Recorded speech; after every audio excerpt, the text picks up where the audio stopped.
you can target, Rahul Gandhi says, ye Adani ki sarkar hai, but there is Revanth Reddy in Hyderabad signing agreements with the Adanis. The Gehlot government did so. And the Congress carries all the baggage of the past when they were seen as the party of big business. Can you overnight politically convert or say, I am the party of the MSME?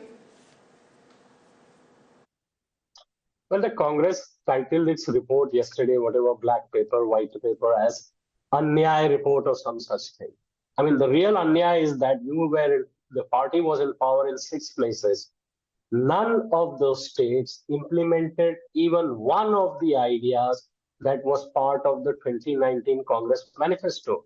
And one particular point that I would say is that they had a very good idea of providing employment for women. India's labor force participation of women is very low. No other country, no developed country has as low. I mean, it's improved now, but that is one idea they could have done, but they didn't do it. The other thing which is of huge concern is the response to the question about whether expenses are going up, are they manageable, or is it becoming difficult to manage? Here, 62% of the respondents say things are getting difficult to manage. Expenses have gone down only 5%, 33% say expenses are up but manageable.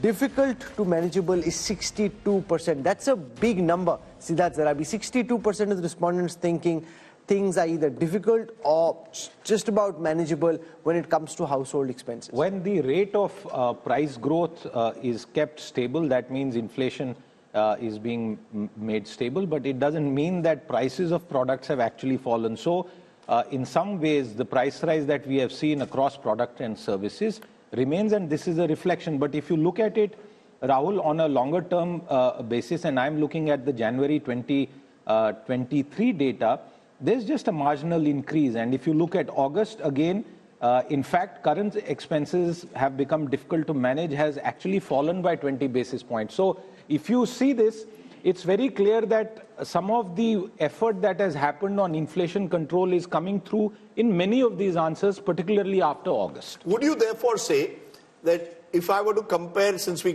started with Manmohan years versus Modi years, on inflation, Modi government's record much better. On growth, interestingly, if you look at numbers, Manmohan Singh's record slightly better. On fiscal deficit also, if I look at numbers, Manmohan's not bad. Inflation is where the Modi government has perhaps scored over the Manmohan Singh government, particularly the last 5 years of Manmohan's government. Absolutely, and by making the distinction between those who can afford it and those who cannot, that is the proper political messaging.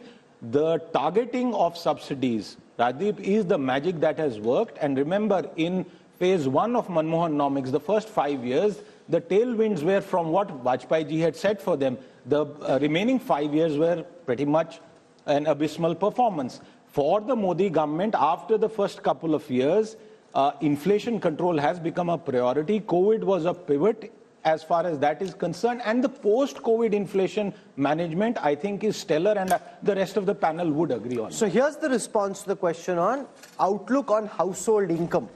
30% say their household income is likely to get worse in the next 1 year. 36% say it will stay the same.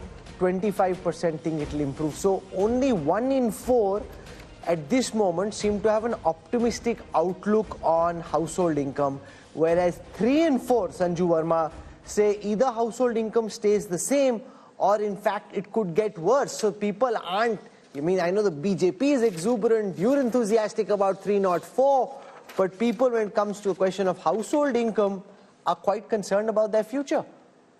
Okay. Now, I don't wish to be heckled by your co-anchor. I will make some very quick points, and I completely debunk the survey results when it comes to the economy in terms of what the mood of the nation says, and I'll tell you why. I showcase to you that from 3.2 lakh per annum, the income currently, as per CBDT data, is 14.2 or 14.3 lakh. Throwing numbers, you can't change the mood of the nation. Sanju ji, by putting out the data that you can't change the, you can't say, I love the fact that we'll get 335 seats as the NDA, 304 as the BJP. No, but here's the point. You must, ma'am, no, I will allow you to finish. Hear what I'm saying. You can't say we like the fact that we are coming back to power and that part of the mood of the nation is perfect, but ye mood of the nation theek nahi hai. How can that be the case? Yes, you must. Go on. मेरी freedom of speech है ना. आपको जो दिखाना था आप दिखा रहे हो. मेरे को जो बोलना है मैं बोलूंगी.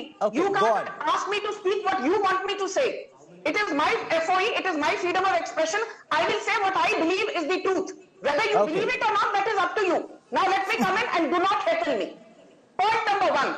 Forget about the fact that there has been a 350% jump in income as per CBDT data between FY11 and FY23. Forget that.